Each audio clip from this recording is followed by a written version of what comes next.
Pulver in the red was joined by her whole family to hear sentence passed on the man at the centre of this bizarre collar bomb plot. Maddie, how are you feeling?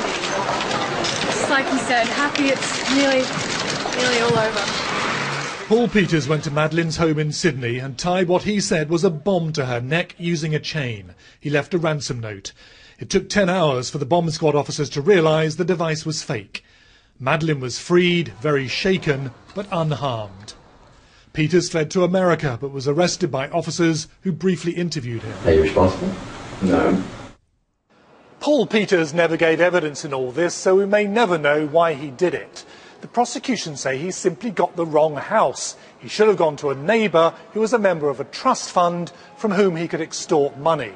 But the defence deny that. They say Paul Peters was depressed because of his financial losses and that he had turned himself into one of the characters of a book that he'd written.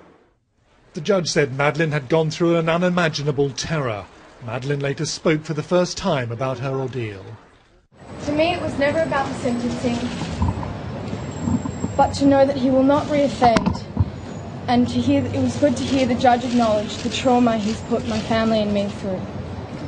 It has been a surprise to me that this year has been much harder than last year, but I'm lucky enough to have a wonderful family and friends, and we're all making great progress.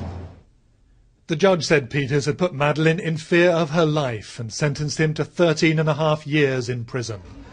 Madeleine Pulver says she's soon off to university and never wants to be associated with Paul Peters again, having been left with no apology and no explanation as to why she was the target of this bizarre collar bomb plot.